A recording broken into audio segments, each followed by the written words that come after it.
Never does the tech. Hello, and thank you so much for joining us on this Friday night.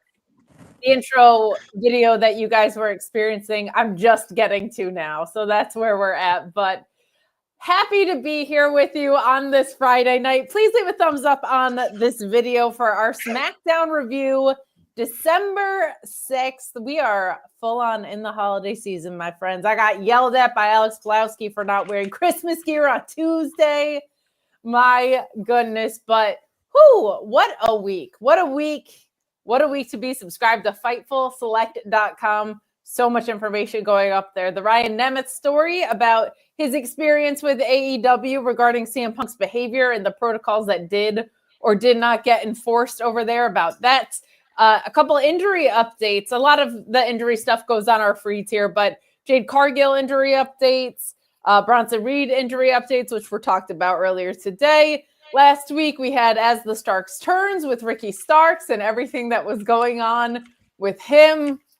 So much happening on FightfulSelect.com, including, my friends, the Fightful Awards, which you can sponsor for $100. You get social media callouts with graphics to our entire social media following, which is over 500,000 people. Thanks to you guys. We hit the 200,000 mark on our Fightful Twitter X account, whatever you want to call it, plus Sean's. So thank you so much for that. Last year, over 35,000 people tuned in to the stream across platforms. You get inclusions in our promotional stuff, our YouTube description, all sorts of stuff. And you can clip Sean calling out your brand. So feel free to sponsor the Fightful Awards, but voting for those only happens for subscribers. So you're going to want to subscribe to participate in those.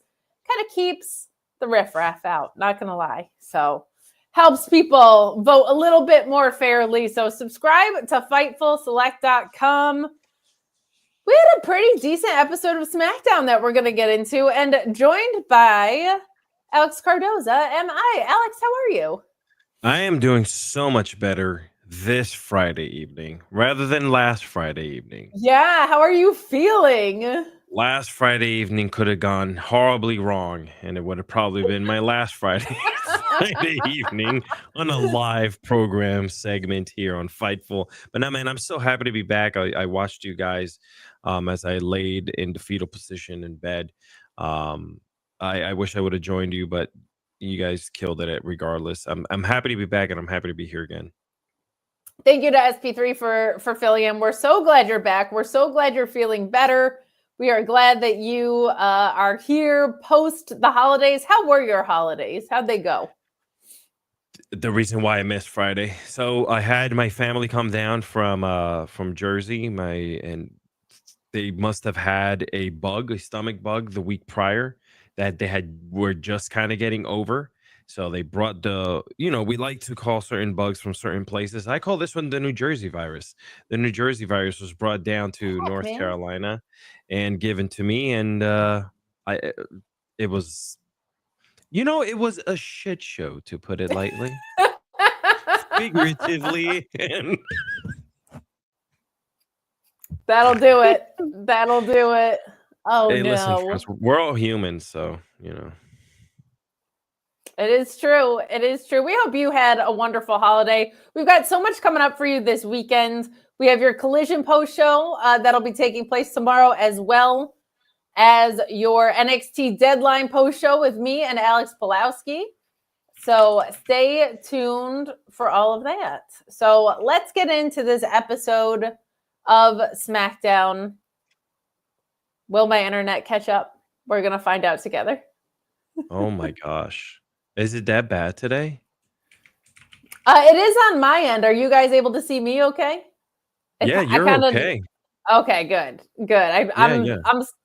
I'm glitchy on my end, but I'm starting to catch up with myself, as is so often the case in life. But we've got some love coming in from Flame Inc. saying, I'm sorry, Christmas is overrated these days. No money. I'm so sorry. Financial stress around the holidays is never fun, but I will say there's plenty to enjoy about the holiday season, gift-free, and I hope you're able to find some love in that. This is a time of year that there's a lot of financial pressure around, but there's also a lot of time to enjoy things that are not financially related. I hope that you are hanging out with us, finding love in the chat, finding love with your loved ones, appreciating what the season can bring for sure. But Van Twinblade saying, bangs, bangs, gained, reunited, and it feels so effing good. I need everyone to watch Tokyo Godfathers. It is dubbed by G-Kids, and a trans person is voiced by a trans person. We love that. Yeah. Satoshi Kon is the GOAT. This is not necessarily my world, but that's really cool. I like when representation is accurately represented. That is a good thing that we definitely appreciate around here.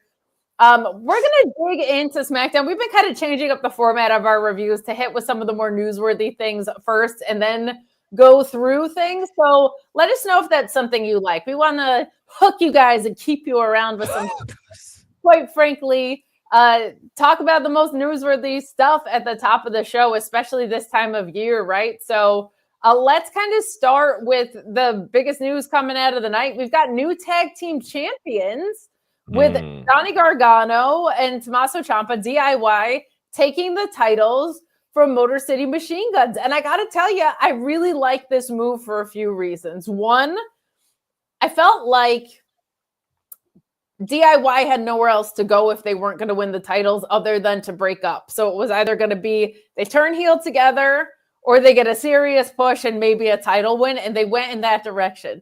The other reason I like it is Motor City Machine Guns had a short reign, but it immediately established them as a top tag team, right? They're a threat right off the bat. The second they walk into this company, basically. They are established as champions. They've had a storied career. They immediately make an impact. I think them losing is fine because I think it did what it needed to do to say, hey, these guys showed up. They should be a big deal. I think there's a lot of interesting possibilities for who chases DIY. And I like the character development here. I think commentary, pretty heavily hinted, like, does Johnny Gargano not remember that Ciampa has turned his back on people before, including him? And I thought the match was really good. And they had sowed these kind of seeds throughout the night, right? We have somebody taking out Montez Ford and Angelo Dawkins, the Street Profits, in what was supposed to be their match. Obviously feels now like it was DIY, but they kind of made it seem like Ciampa was the one to do it. Johnny Gargano might not agree, but in this match, we see Johnny Gargano with a low blow after Ciampa is distracting the ref, which I really, really like, as a way of doing a heel turn in the ring, and they win with the meat in the middle. Ciampa getting the pin there, and then after celebrating with Candice LeRae. So, man, I kind of like this. I feel like the tag division is in such need of a reset, and I also think we're getting some sort of brand shakeup headed into the Netflix era. They made that very clear tonight, right? The brand split's been dead a while, so why not do it? Why not shake it up this way? Those guys might be on Raw anyway coming up, but I don't know. I liked this. I kind of dug it. I know a lot of people are like, put the tag title changes on pay-per-views or PLEs, but this was for me. I dug this. What did you think of the match and our new champions tonight? The tag titles are definitely the ones that you want to use on regular television. If you're going to be flip-flopping them or whatever you want to do with them, I think tag team championships would be they're exciting matches. You get the best two teams. You're getting the best out of all four competitors, and you're putting it out on free TV for people to really enjoy. This is the match that you want to put out there. And I think that Johnny Gargano and Ciampa were about to fall into that hole again where it's like, oh, are they going to be heels again? Are they what? We've done this 1,000 times. But at least they still did it. They still did it. They still switched, right? But at least they won the championship. They weren't left up to, hung up to dry. For us to wait. What happens now? Now you guys are heels, lost the match, but what's going to happen? And I don't think that I wasn't expecting the Motor City Machine Gun reign to be this long. I know that sounds silly because they just won them, but they really didn't just win them. They've had them for a while. So I wasn't expecting them to hold this. There wasn't really any push or competitors out there or any threats that were they were in dire need of almost losing the title. So I kind of like this gives them a chance to do whatever they got to do. And like we mentioned before, there's going to be a huge shakeup again. So we will now just see where Motor City Machine Guns they go off to, what they're planning with them, and it kind of opens up the door with what the hell happened to the Street Profits, right? Like we know what happened to Street Profits, but maybe not. I could be speculating, but yeah, overall, what a great opening. I'm not opening, but like what a great match between these teams. Yeah, I think you're right, Alex, in that you said there wasn't really like a long-term feud that was built out because they didn't have them for so long. So DIY could be that long-term feud, right? Like I don't have a problem with that at all. And the other thing is I feel like with WWE and AEW both, every day that I get on a podcast, I am screaming at the top of my lungs, switch up the playbook, right? I am so, if I like, I like what they did with the tag division, but this is the fourth backstage attack storyline in WWE alone that we have. Between NXT, Raw, and SmackDown, this is the fourth backstage attack. This one had a quick and immediate payoff, so I appreciate it. But when I say switch up the playbook, I mean stop running congruent storylines at the same time on your show. Yes. AEW has a lot of those same problems right now, man. A lot of them. The amount of, is this guy going to turn on a friend stuff? Like there's at least 4 stories that are that right now. Yeah, so I agree. I've been screaming to switch up the playbooks. This felt like, oh my gosh, WWE splitting up a tag team again. How unique, right? But they didn't. They went the other way with it. And quite frankly, I'm ready to see Johnny Gargano be a heel. Like I like heel Gargano. He's an amazing baby face, but I've seen it a lot. So I think this is a nice, fresh thing. And I feel like they did a pretty good job of, you knew it was going to go one of 2 ways, but they did a good job executing one of the 2 ways. So I'm not mad about it. I'm not mad about it. I'll take it. Sure. I'll take it. I'm with you. Yeah. Good stuff there for sure. Now, the other thing that I kind of want to dig into next, we're not going chronologically. We're going to have some fun today. We're going to switch things up a little bit, but coming at a Survivor Series, this is the first SmackDown since Survivor Series, we've got a new U.S. champion in Shinsuke Nakamura, and I am geeked out for this Shinsuke push. I love the presentation. This is definitely one of the better remixes of a theme that we've gotten in a long, long time. But we get some good stuff going on in this U.S. title picture. We get Shinsuke saying that his transformation hasn't been out of desire, but out of necessity. And what I love about that is it feels like it calls back to before the draft, the last time that he was on my screen a little bit of like, he was presented as this badass, but all they did was have this guy lose. Now he's back with a different attitude, a refreshed presentation. And it was kind of like a thing of, if I want to survive here, I'm going to have to change how I behave and the way I look at things. So I really, really like that. We do have some really great character work that was done in this from him too. LA Knight coming to the ring with the microphone, giving us a let me talk to you, saying that Shinsuke has what is rightfully his and calls Shinsuke a sorry example of a U.S. champion with cheap shots and cheap victories. I kind of like that for LA Knight because I think he's supposed to think they're cheap. But what I've loved about Shinsuke so far is they're sneaky. It hasn't been cheating. Using the steel plate between 2 rings in a War Games match is sneaky, but it's not cheating. That's perfectly legal. The turnbuckle spot last week, perfectly legal, but sneaky. Underhanded, sure. Cagey, yes, but not like blatant cheating, not like the low blow we saw from Johnny Gargano tonight. So I like that LA Knight feels like it's not great, but I love that Shinsuke is bending the rules and not breaking them. That's the kind of heel I like. But LA Knight saying that his title belongs to him. He's going to cut to the chase. He wants a rematch right now. And Shinsuke just kind of smirks, which I love. And Knight says that Nakamura has only attacked him from behind. And the only thing he's done face-to-face is hit him with the mist, and he has his sunglasses on for that, which I thought was a really nice touch.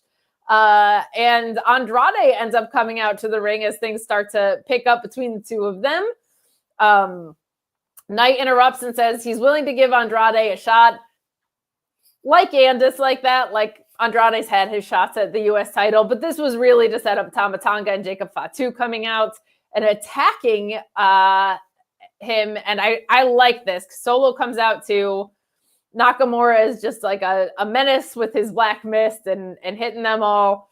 But Andrade gets held up for a spike, and Knight breaks that up for Fatu to get super kicked. And then Andrade comes in, Samoan spikes for both of those guys, and Solo gets on the mic and basically says what I think is just a really short and effective thing here. These aren't his best promos, but he just says, you think we're not serious because 2 of our guys got taken out this weekend at Survivor Series in a War Games match? Try us. And let me tell you, Solo Sikoa has looked so much more comfortable on the mic since they let him sound like a human and since they've let him have a sense of humor. So I'm kind of interested by this, to be real. Like, I want to see what happens with this. Like, I like that this mid-card title picture is hot. I got to say, and I know you're going to agree with me on this, Santos Escobar is one of the best wrestlers in the world, and they need to find a place for him to wrestle consistently in this company. I totally disagree with you.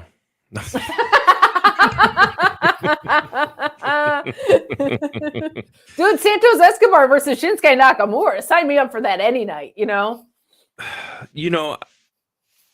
God, Kate, how long have I've been wanting something meaningful, to feel something for someone like a Santos? And it's been a lot of start and stop. It's been I've been completely let down. It just seems like he's pretty much penciled in to be, at live shows, or he's penciled in to be at special appearance shows like Mexico City shows or etc. Outside of that, Legado de Fantasma the group itself hasn't really felt important in front of television, at least to me, since been a while. Since like May, maybe. When I was really excited to see what they were gonna do with him, and maybe that's just it. Maybe this is all we're gonna get, I think it's tricky because the pace in the mid card has picked up a lot, right? And I think that's really, really good. But what happens is you burn through challengers and competitors and stories with them a lot faster than you would otherwise. And if that person's not going to go up to the main title, which Santos didn't seem to be positioned for, then they're getting a little lost in the shuffle. He's someone that I think could very much benefit from a brand switch. Like him on Raw, I could see doing some really, really cool stuff. So that's what I'm hoping for. We'll see if that's the case. But you know what, Alex? Oh. I don't want his push to be untraceable, but I do want my internet connection to be untraceable. And the best way to make that happen is with NordVPN. I have long talked with you guys about the content that you can access with NordVPN.com/Fightful, but it doesn't just stop at pro wrestling. You can get MMA and boxing pay-per-views at a much more affordable price when you change your virtual location with just one click using NordVPN.com/Fightful. It doesn't stop there either. Football games. Man, if you want to check out those out-of-market football games, you don't have to spend hundreds and hundreds of dollars. You can get NordVPN.com/Fightful and just change your virtual location. How about baseball games? They make it harder than ever to actually watch baseball games. It is a task. Not with NordVPN.com/Fightful. They got everything you need, in addition to all the threat protection and security that comes with NordVPN. But if you want that content, NordVPN.com/Fightful is right for you.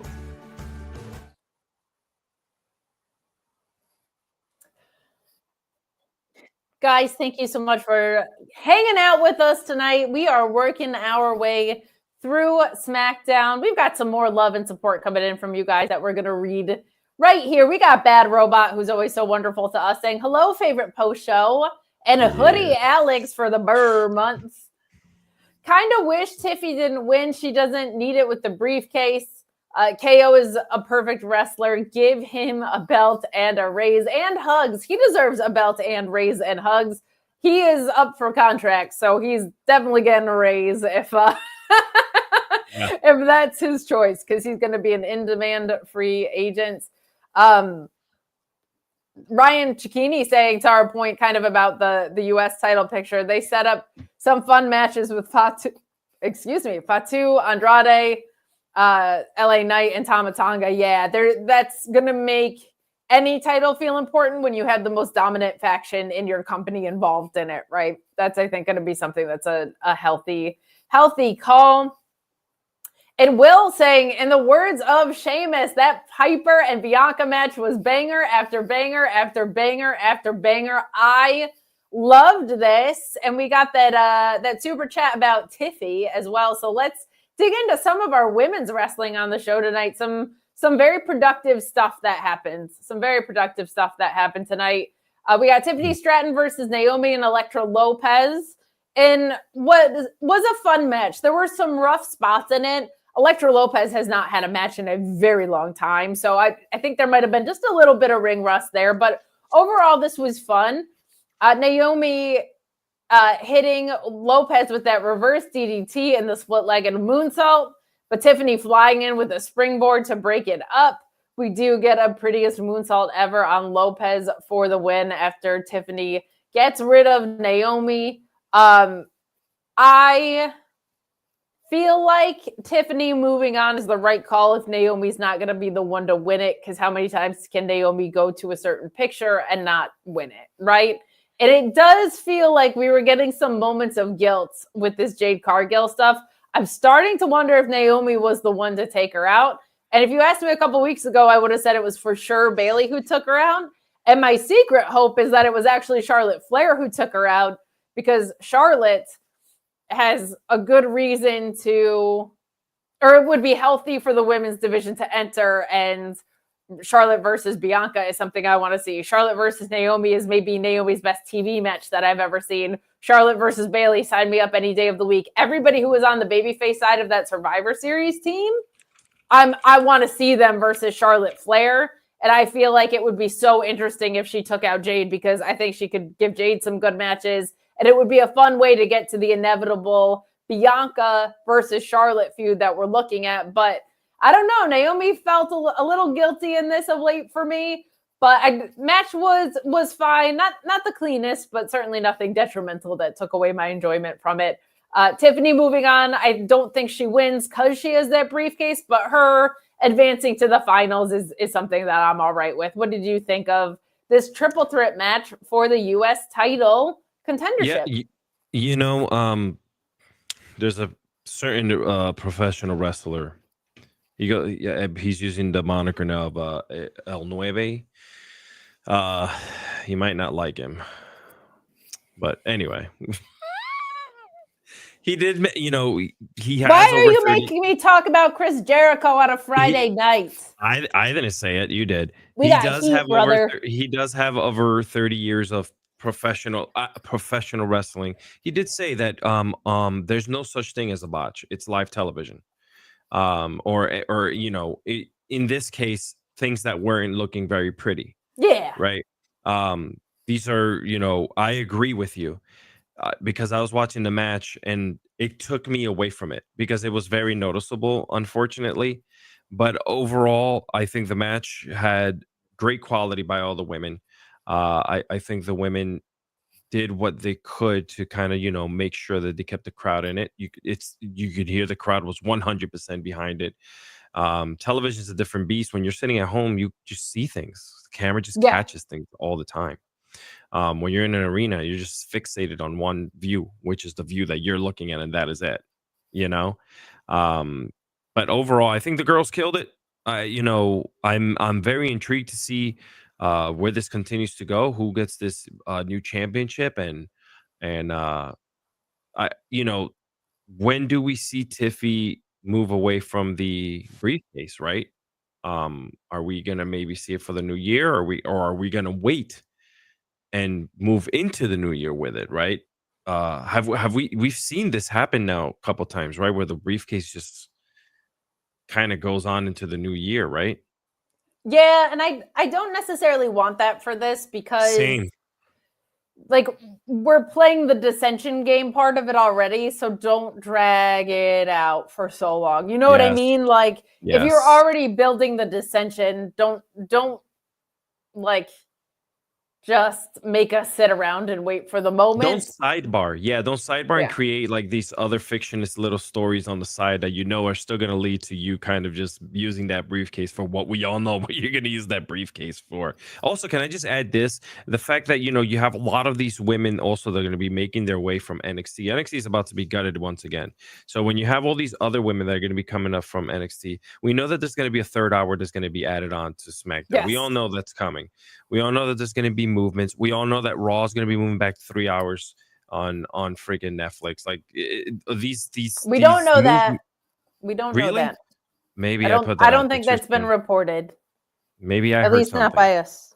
Hey, Okay. can the producer cut that out real quick? We're live, brother. You guys didn't hear that from me. But anywho, there's a lot of ways to get all the women involved in different ways.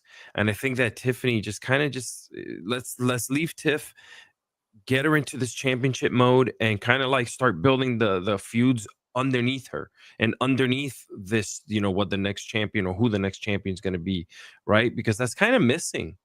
There's like no, like title adjacent programs. Yeah, we're really focusing on these mid cards. That's all fine and dandy because we need to fill that void, right? There's a new championship, so we need to fill it.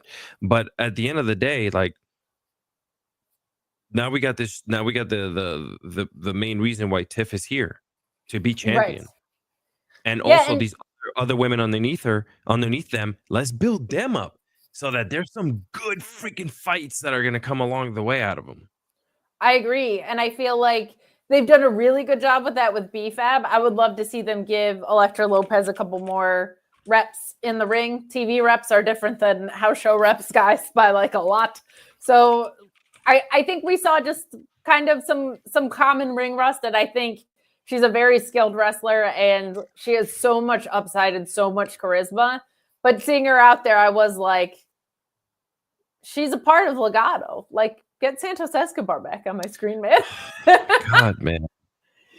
Will pointing out that he figured Tiffany was going to win because the show was in her hometown. Yes, she got a very, very nice reception. Very, very nice reception, which was good to see. Very different from the old days. Because whenever you had the go into your hometown, you lost.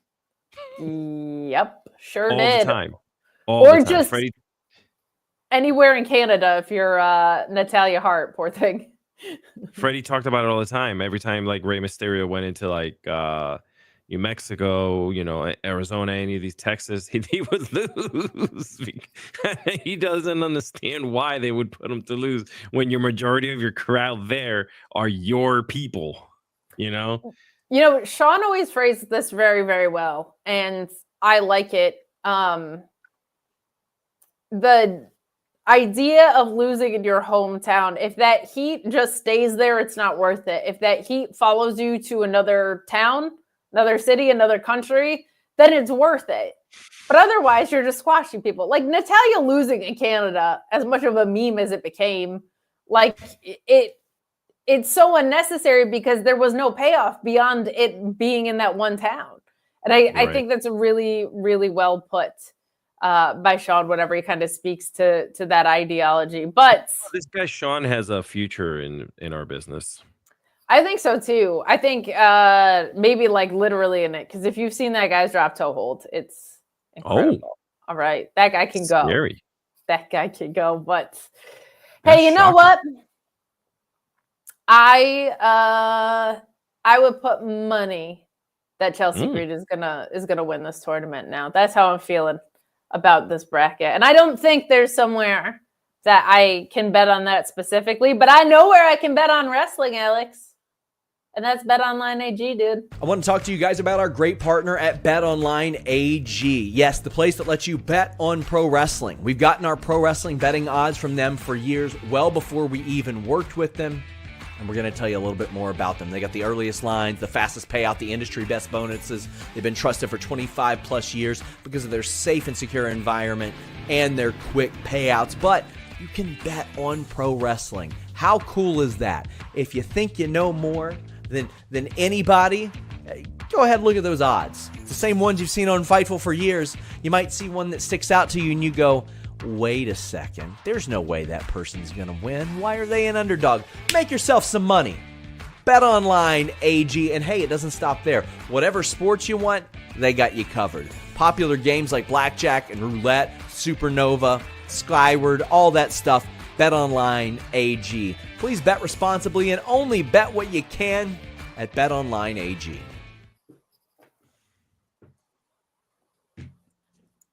The best. BetOnline AG. So fantastic to us. We appreciate them so much. We're moving along this episode of SmackDown. Guys, get in your super chats, get in your humper chats as we keep moving along. We've got a lot more SmackDown to get through, including this other incredible women's match that we got between Bianca Belair and Piper Niven. I love this. Bianca is great. Chelsea is great as a side in this. Piper is fantastic, and just letting them show out for like 12 minutes on this was absolutely wonderful. I loved what we got out of these two tonight. Part of what I loved is that Bianca was able to tell such a different story than she normally does, because normally, like, she's the EST, she's the fastest, she's the strongest, she's everything, but she's in there with someone that she doesn't have a size advantage against, and man, was her selling incredible. This was a fantastic match between these two. Chelsea making her presence known, but not overkill, doesn't really come into play a ton in this, like not a distracting amount of interference, but man, oh man, was this a blast. There was a point in this where Bianca goes for the KOD, but can't get Piper up, and then Piper hits her with this ridiculous Saito suplex, like followed with a cannonball attempt, but then Bianca gets the spine buster. Like, holy cow, the pacing of this match was unbelievable. Whoever was the match agent on this, look for that kind of stuff on Fightful Select, because I'm going to be wondering who produced this, because this was so good. But this ends with the KOD dropping Piper onto Chelsea Green to end things. I was blown away. I was expecting this to be good because Bianca's great and Piper's great, and if they give them time, there's no reason it wouldn't be great. But I was blown away by the performance that we got in Bianca, because she just got to tell a different story than we get to see her tell in singles action, and a way different one than we get to see her tell in tag action. Because my only complaint about the Jade and Bianca tag team is that because Jade is generally the badass hot tag that comes in there and just delivers and puts people away, in order to get to that point, Bianca is usually in peril to tag out to Jade. And it's hard for me to buy Bianca Belair being in peril. You know what I mean? Because she's such a dominant force. But like in this against Piper, it's one of the few believable times that I feel like, yeah, that person is actually kind of kicking Bianca's ass. And boy, Bianca gave it back to her whenever she had openings. This was so much fun. This might have been my match of the night, and I really liked this episode of SmackDown, but this kind of stole it for me, man. What did you think? I've said this so many times to you, Kate, haven't I? You have. I love my women big, strong, and could probably bench press me a couple times. Gorilla press me in the ring. I mean, toss me around. I don't care. They could have tonight, man. They were absolutely at it, man. I would have 100% would have loved to kind of beat down by these women. Come out. They're so strong. They're so agile. They're smart. They show ring awareness. They know where they're at. They know what they're doing. They understand that there's a monster in Piper Niven that can knock your goddamn teeth in. Yep. And Bianca has to find a way to make her, dizzy, whatever, and beat her, right? Just knock her off her feet. And they told such a beautiful story in the ring that her finisher at the very end, she made her, you got to give it to Piper Niven because she made Bianca look insanely strong. Okay. Yes. And I'm not talking about yes, we all, the visuals, these are two big, strong women. But there was a story being told to get to that point because that move could have easily been done 20 seconds into the match, done, bye, let's go. Sure. Right. And then we're talking about why aren't the women getting time on television? No, this was beautifully done, man. I mean, I kind of wish I was Piper Niven at that point, but hey, we all can't get over it. You and my cousin both, man. You and my cousin both. I'll take it, man. I'll see where we go from here. And did I miss? I apologize. I had to like run in and out of the room. I was getting everything ready. Did I miss any update on Jade? FightfulSelect.com has an update on Jade Cargill for you. Well, yes. I mean, that was a shameless plug for us to put in there, but on the television, nothing happened, right? Okay, good. No, not that I caught. I'll be straight up. I was playing catch up from the beginning of the episode a little bit because I was out with a very loaded day, including a tree lighting in my downtown. So I got back a little bit blessings. Later. That's awesome. Yeah, it was pretty great. I do got to say, I want to put this out there. I want to put a poll for you guys out there on the chat. And just, number 1 and number 2, this is it. Whose storyline do you think goes longer? All right. The bloodline, right? The way it's been going, it's been like 5 years now. That'll be number 1. You could put ones on the chat. Or we the ones. Kate's internet always being a heel on her every time we do the show. That's number 2. Please tell me which one you think will go longer. Give me the ones for the solo and the bloodlines, or the 2s for the bangs. The 2s. Always the 2s. Throw up the 2s. Sorry to put you out there, Kate. It's annoying to me. Here's the thing, guys. For everyone who is, and I appreciate you guys trying to be helpful. Yes, I'm plugged in. Yes, all my other tabs are closed. Yes, I have thought of everything I could with Optimum. I'm getting it to Verizon. It's not an easy process. Okay? I have taken every precaution that I could over the past 2.5 years or however long this shit's been going on. So I just love it because for the longevity of our show time here with you. But a lot of 2s in the chat. I love this, by the way. Just Thanks being with you on here on the show for as long as I have. I know you have your other shows with very amazing other hosts like the Alex, the great Alex of the Sour Graps. But being here with you on Friday nights, it's incredible, and I enjoy how bad your internet treats you. Well, thank you. I hate it, and it makes me want to jump off a bridge, but we're going to keep moving along. Wow. That was graphic.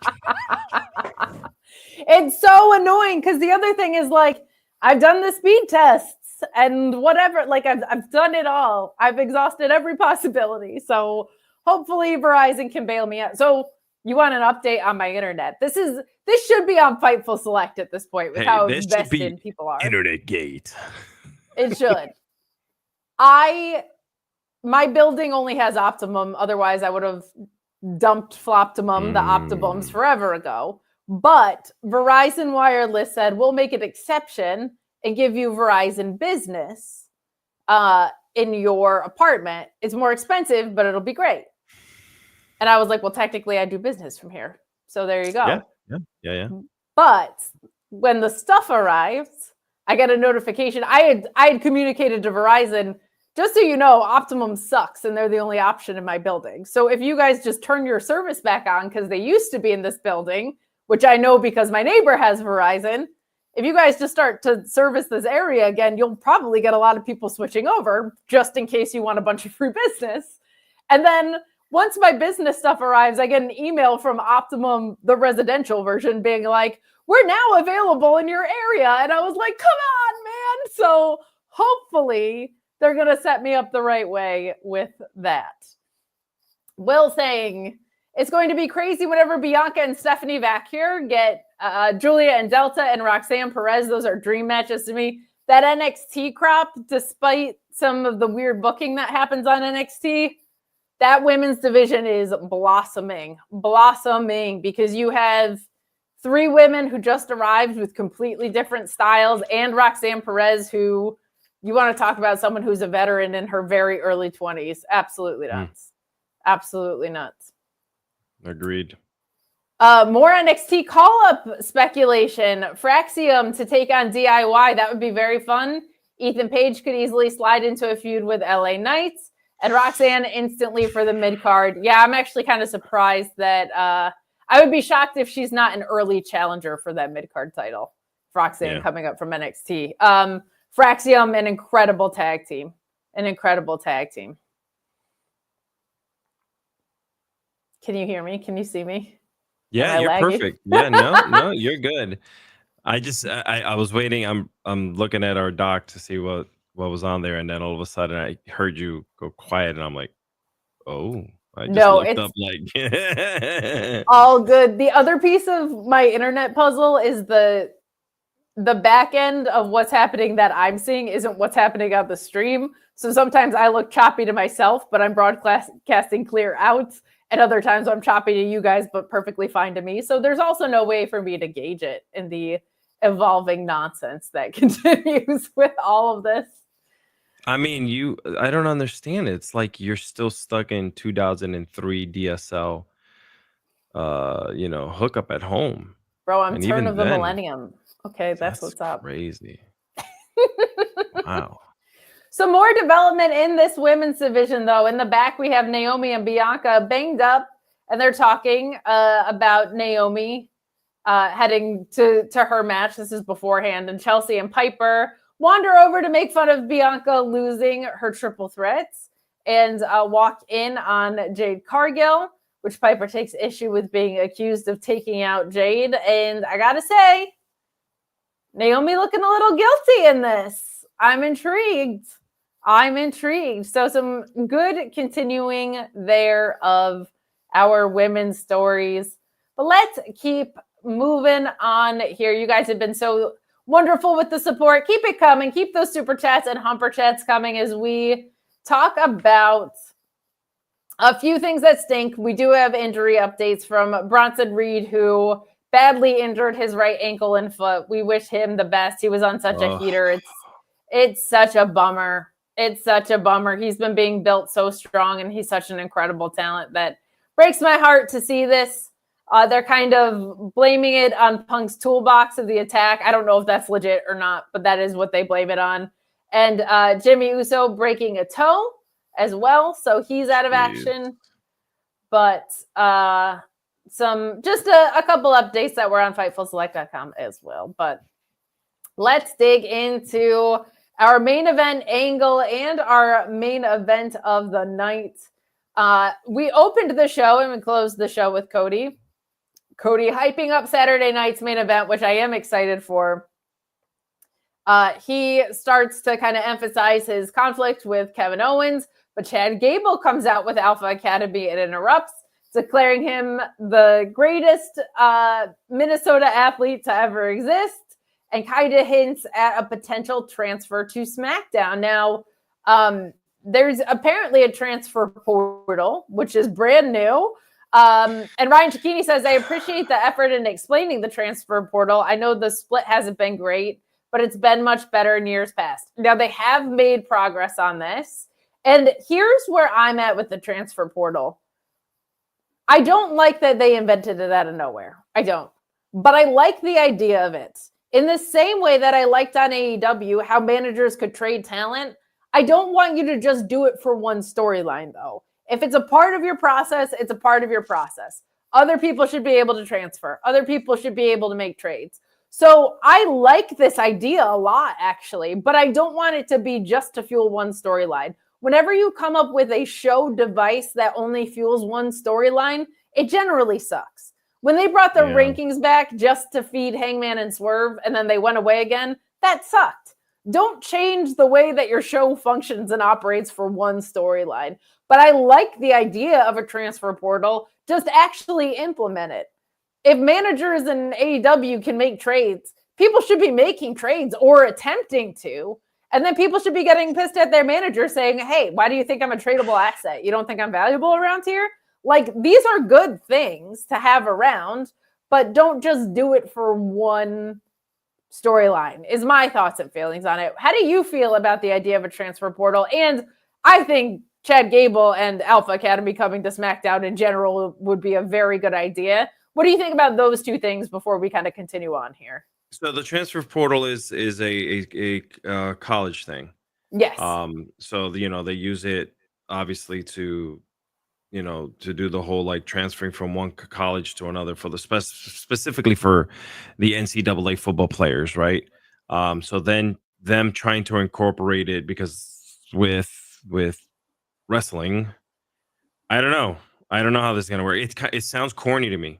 I'm just gonna put it out there. It really does. Like, there's just some things that I understand. You're trying and you're doing different things. That's all fine and dandy. That's great, but it honestly is just corny. Like, just, hey, if you want to move, trade players, trade your wrestlers, let them move. Do this, do that. Like, don't start continuing to gimmick things up that are not really working when wrestlers are just still showing up places whenever they want to, and working either show. For me, it's just do that, do that. So that's where I stand on it. I don't want it to be like super negative, but I just don't. It just comes off that way for me. I don't know why. Just, if KO wants to go back to Raw, we figure something out. I like the way those things were going, like where wrestlers were kind of talking to the general managers. General managers sit down with each other. Those are cool because you build storylines that way together, now, then you're implementing something that is real out there that is being used in real life a certain way into the world of make-believe pro wrestling. It's just, I think part of why it feels doesn't work for me. I think part of why it feels cheesy is because of that. They just decided it was a thing. Like, it might seem really cool if they were like, this is how it works and these are the rules around it and whatever. Like, it could be something that adds suspense, but they were kind of just like, have Chad Gable just mention it in a promo. Like, that makes it come across as kind of out of left field. But yeah, it really did. Yeah. Sorry, but I hope I don't want anyone thinking, I'm just, my true opinion. I like to talk from the heart to you guys. No, and you also said that you like the alternative better of GM sitting down and talking to each other. Like, hell yeah, that works too. That works too.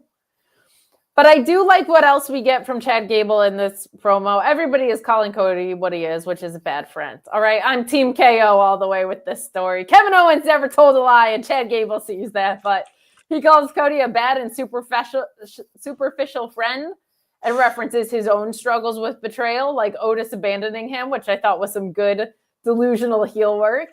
And Cody starts to kind of compare their journeys and talks about his own failures like Stardust and warns Gable about the dangers of shifting blame to others, essentially. But Gable fires back, threatens Cody, but blames the suits for holding them back, which I thought was nice. And Cody says, suit up for a match later, buddy, and reminds Gable that his distraction with Owens could work against him instead.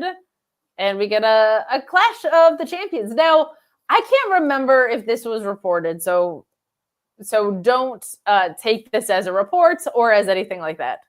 But I feel like I remember hearing that Chad Gable was someone that Cody Rhodes specifically was really pushing for. That, like, Cody Rhodes was a Chad Gable advocate. So I like this story dovetailing now that Chad Gable is a proper heel as well, facing Cody. And I liked a lot of what we got in the main event tonight. But I always think it's cool when somebody advocates for someone and then they end up getting to work with them. That's a cool thing to have happen. We do get this amazing stuff with Kevin Owens, who really doesn't want to talk to Michael Cole, kind of is throwing him out in the dust. But Michael Cole finds Kevin Owens in a parking lot and Owens tells him to get in the car. I love Kevin Owens so much. Owens is insulting Michael Cole a little bit, and Cole is like, man, I've been an advocate for you for a long time until you started acting all backwards recently. And there's this very simple but effective line from Kevin Owens in this where he doesn't understand how, like, Michael Cole can't see the way that he sees things. Like, he doesn't understand how Michael Cole can't see Kevin Owens' point of view. And the way he delivers it is just so fantastic, because then he goes to back it up with being pissed that Cody left in 2016 and he wasn't getting the opportunities, and instead of working for them, he went away, and then he comes back, and now he's suddenly getting 3 sets of pyro for his entrance. And he talks about all the people that decided to help out Roman Reigns, and that Owens doesn't care that the Usos did. And he ignores Sami Zayn until later. But Owens says that Cole doesn't understand betrayal because Cole doesn't have any friends. Cole calls Owens petty, which I don't know why he acts as being petty as an insult. I think that's fantastic. But ultimately, Kevin Owens tells Cole to leave the rental vehicle, rolls up the window on him before driving off. This is all just to create a nice little go home to Saturday night's main event. But Kevin Owens is perfect and has never done anything wrong in his life, and got a 100% on every pop quiz in any class he was ever in, because he's perfect. I love how much Kevin Owens has painted a very accessible point of view to justify his actions. Like, he has just gone through every nuance that he could from Cody's story and dovetailed it with everything that's going on with Roman Reigns and made it seem like it's a personal attack on him. Really, really, really good stuff. What did you think of that? I thoroughly enjoyed the fact that they call you into work and they tell you not to come into the building. So I'm going to stay in the car. So this is where I'm going to sit. How relatable is that, right? That's you perfect. hate going to work. You like don't want to go in. You're going to stay in the car. You've probably had multiple, instances at work where you're like being told to go home after you're there. So I think it worked perfectly. I like that Michael Cole still had to go out there and conduct the interview out of the vehicle. A professional. It just made it way more believable and much more exciting to watch, to be completely honest, rather than having like him cut those freaking social media videos that he does out of his car.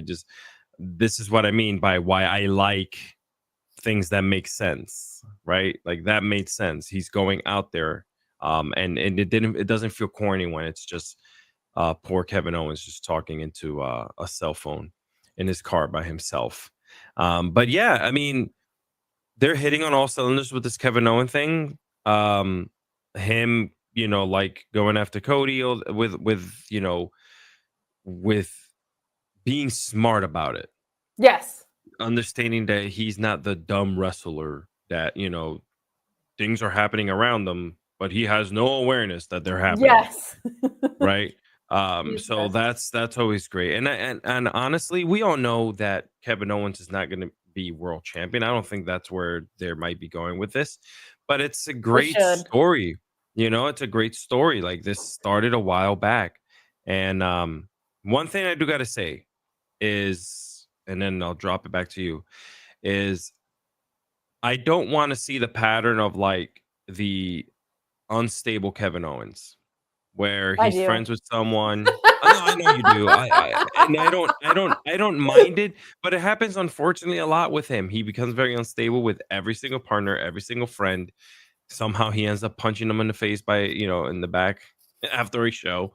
Yeah, I'm okay. I'm okay with it happening, but not a lot with the frequency that has happened for him. So I will say I agree with you on that, but I also think the last time that Kevin Owens was a heel was when he was facing Stone Cold, and he was a heel that was just talking about how much he hates Texas, and that he was being driven mad by the Ezekiel thing. So it's been a while since we've seen it, but I do understand what you're saying too. Well, we know who was writing. We all know who were writing those things. Still, you know what's crazy? That Ezekiel stuff was straight bad, and Kevin Owens was still incredible at it. I know. It's gross how talented that guy is. But here's somebody who's never been corny in his whole life. Certainly not when he's on stream with me. That's never happened. That's never. The segue there was like, it's gross how talented this guy is, and then you go to me. Also that my host for NXT Deadline this weekend, bringing us the Sour Hour. I'm always excited to hear you be sour, but I'm also excited because Rampage was loaded tonight and I didn't get to watch it, and you did. Yeah. So I'm excited to hear about what was going on over there as well. Well, Commander proved he belongs in the thing. Good. You know what I mean? It's he was probably should have been there from the beginning. I love Juice, but Commander just in there to do flippy dips the whole time. We didn't get a chance to see. We don't get to watch Commander versus Will Ospreay because Will Ospreay had the Juice Robinson match. So we don't get the Commander versus Will Ospreay match, which after watching Commander versus Ricochet, now I really want to see Commander versus Will Ospreay, and maybe we'll get that down the line, but we don't get it in the C2. So that was really good. Mordos and Garcia had a classic. Good. Gee, duh. And Okada versus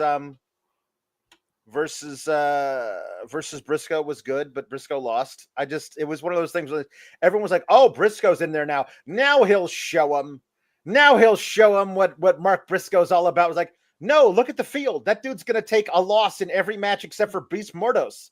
And then what's his excuse now? I'm also still a rookie and as a singles competitor. No, you were the ROH champion that was until last year. 3.5 weeks ago. So I feel like that's anyway. That Rampage was very good. Oh, also there was a tag team match with Deonna Purrazzo and Taya Valkyrie. Lasted about 45 seconds. So there you go. But yeah, Rampage was a lot of fun. Good C2 action. Nice. But tomorrow night, big time, Fletcher versus Okada on a live episode of Collision. Okada's got 4. If Fletcher beats Okada, he'll have 9, and Okada will still have 4. Wow. That's it. That's for all the marbles. Okada has to beat Fletcher or at least force a draw, or Fletcher has run away with the Blue League. So there you go. That's my analysis. Stay tuned for more of that at some point. Very cool that they are sustaining Kyle Fletcher's momentum coming off of that huge match with Will Ospreay. I'm glad. Yeah. I'm glad about that. Yeah. Yeah, that's about it. You want to talk about how Kevin Owens rules real quick? Yeah, no, he's the most correct man that's ever lived. If they gave all wrestlers an SAT, he would get a perfect score. Yep. The essay question would be insightful and brilliant and justified. Funny. He's the most correct man who has ever lived. I want him badly now to make Michael Cole into his own personal Millhouse, the guy he used to yell at, who was the backstage interviewer in 2017. I need him to bring back that again. Just start calling Michael Cole Millhouse. That's fine. If you don't know, I understand that reference. Even me. That's what he used to call him. He used to call Rich Brennan Millhouse. He did not know Rich Brennan, the backstage interviewer's name, so he just called him Millhouse. He would yell the backstage interview segments with Kevin Owens from like 2016 are legendary. Find them, laugh at them forever. They're brilliant. He's the best. He's absolutely the best. I have decided now that he and Chad Gable obviously is going through the transfer portal. So Roman and Punk, I guess Punk is staying. Cody and Roman are going to SmackDown, from SmackDown to Raw in the transfer portal. Gunther's coming over. That's already a done deal. So I was thinking that if Chad Gable comes over, that he and Kevin Owens could be a team, not like a tag team, but like an alliance. And obviously Chad Gable is Captain America, and then Kevin Owens could be Captain Canada, and he could wear a mask with a big maple leaf on the front of it, and they could do fun hand signals together, because Chad Gable was obviously in on it and goaded Cody Rhodes into a match, taking Kevin Owens' side so he could try and break Cody Rhodes' ankle to help out Kevin Owens. Obviously, it's right there. If that was not the only long-term con that was being run on this particular episode, because Johnny Gargano is a very sneaky little fella who decided to pretend to be MCMG's friend for the past 30 years or whatever it is.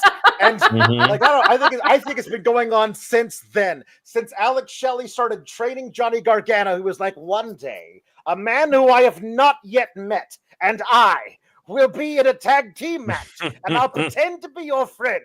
And then I will low blow your partner at the right moment where the ref's back is turned, and we'll become tag champs. It was being told to me that there was like, oh, he's been in on it the whole time. And I was like, that was not presented to us in that particular fashion during the match, but it was in the post-match celebration. But during the match, it was like, hey, maybe Tommaso Ciampa's right. Maybe I should cheat to win. So we'll see. We'll see where this goes. But I'm happy DIY is champions. I don't like that they had to turn heel to do it, but fine. You know how many babyface tag teams they have on the entire roster? Not enough. Yeah. Not enough. Yeah. What a precise amount. Yeah. Yeah, a Fraxium call-up would not be the worst thing for this, but I'm with you on that. I'm actually very ready to see Johnny Gargano be sneaky Gargano again. Like I'm ready for heel Gargano, but we actually were just about to talk about our final match, which was Cody Rhodes versus Chad Gable. Alpha Academy not Alpha Academy. What am I saying? I'm sorry. American Made getting booted from ringside in this. This was a fantastic match, as you would expect. This was a better Cody Rhodes match too. My only complaint about it is between Carmelo and Chad Gable, are we pretending the Crossroads is an effective finisher when not done 27 times? I mean, it's always been effective to Chad Gable. That's his kryptonite. Yeah. Chad Gable's but only ever against taken Carmelo last week too, and I'm like, I don't know about 2 weeks in a row, one Crossroads being all it takes, but this was a really, really good main event. It's been nice to see Cody be able to show out against like the Kevin Owenses of the world and Chad Gables of the world, because he can work with a lot of people, but when he gets in there with someone he can really tell a story with, like it's pretty refreshing. And then of course at the end, Kevin Owens shows up and stomps away at Cody's bad ankle. He was great at selling the leg this whole match. And Cody fights back. The officials come out to separate everyone. Surprise, surprise. We get a suicide dive here from Owens. And then they keep brawling to the floor until the episode ends. So some good stuff there. I mean, a predictable go home-ish or whatever to Saturday night main event. It's so weird to me that this wasn't on Survivor Series still, but it is what it is. It's a good marquee main event for that first episode. I can't argue with that. And I think if they're going with kind of this nostalgic presentation, that's going to be a really fun main event too, because you kind of have like a pretty classic baby face with that and a gnarly little heel with Kevin Owens. So I'm in on that. No, what are you talking about? Obviously, Kevin Owens is the baby face. I don't know what are you saying? That doesn't make any sense. In their eyes, in my eyes, Kevin Owens. Sorry. Also, I wanted to be Jesse the Body Ventura on commentary. Better love him some Kevin Owens, because Jesse the Body used to be the heel commentator of all heel commentators. Nigel McGuinness is like, I think he's a little too hard on the babyface. That's like, we got to get that Jesse the Body back.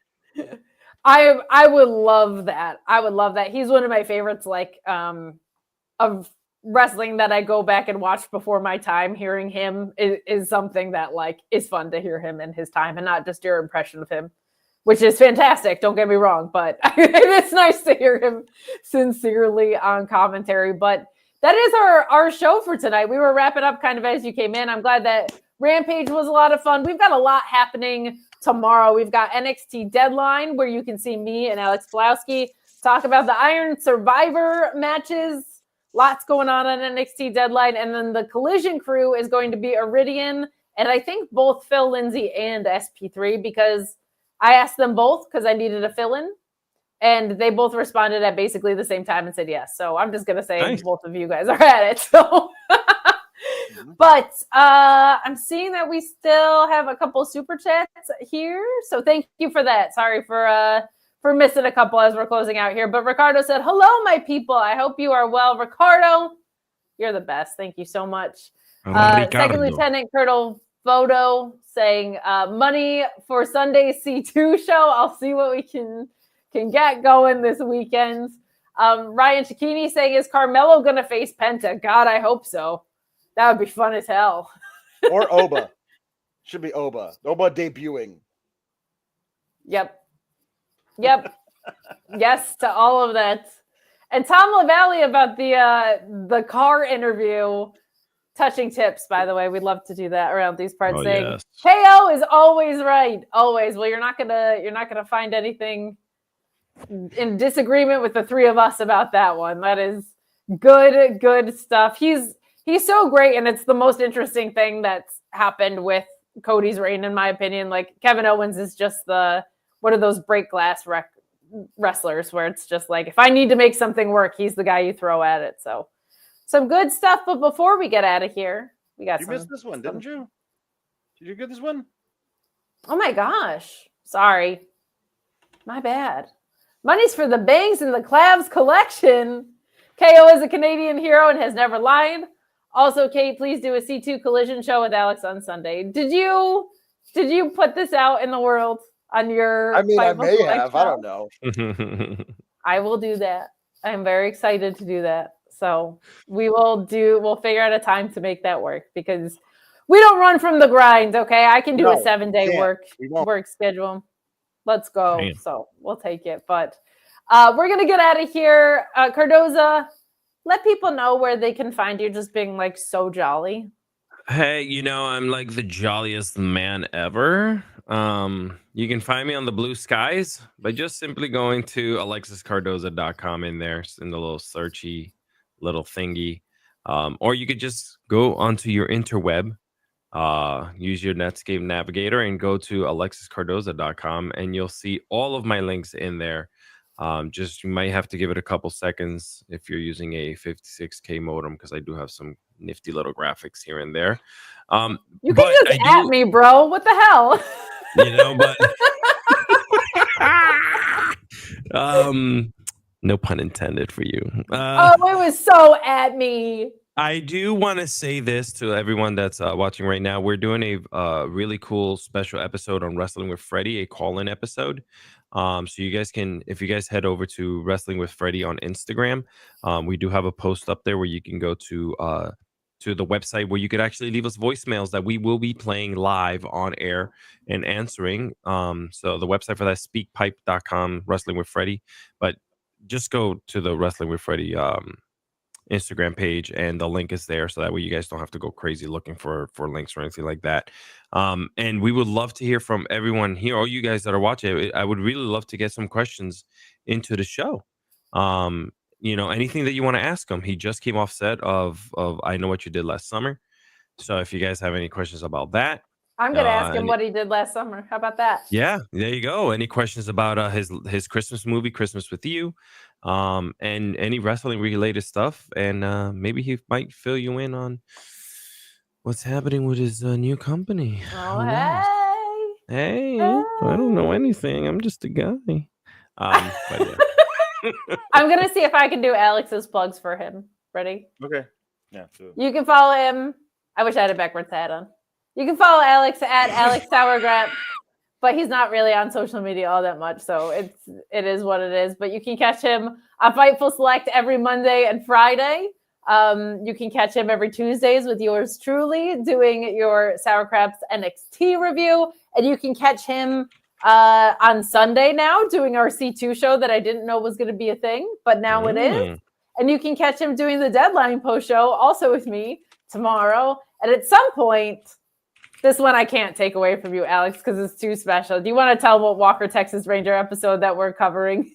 There's an episode of Walker Texas Ranger that guest stars Hulk Hogan. Yes. Playing a reformed white supremacist biker who is now in charge of the local teen center, who is mediating a dispute between the black gang and the Latino gang in the neighborhood. There's an episode of Walker Texas Ranger like that. It's available on Peacock. You could watch it tonight if you want. We're going to watch it, and then we're going to talk about it because it seems like it is in the spirit of redemption, like the season of giving. That's a stretch as to the why, but I'll take it. We want to review it because it's going to be ridiculous. So it's like art imitating life. Yeah. Well, close. Some of that seems very on point with where he's at, but you can follow me at Ms. Kayfabe on social media. I'm all the places that I just plugged for Alex because I'm his co-host at a lot of things. But you could also catch me Wednesdays at the Mark Order podcast talking all things All Elite. I am doing a video a day. I'm meeting Look at the her. Denise Salcedo Challenge. I'm actually going to head over to my YouTube channel at Miss Kate Fabe to talk about 5 things that I think WWE is doing extremely well shortly after this stream at probably about 11:40 Eastern.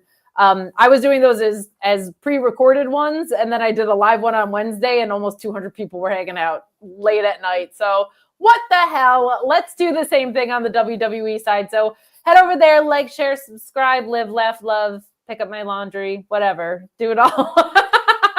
Please join me in a little bit. That's going to be a fun one. But have a safe and wonderful wrestling weekend. We got you covered for both NXT and Collision this weekend, as well as your C2 breakdown on Fightful Select with me and Alex Pulaski. Happy holidays, y'all. We'll see you soon. Shout out to Kate's Internet.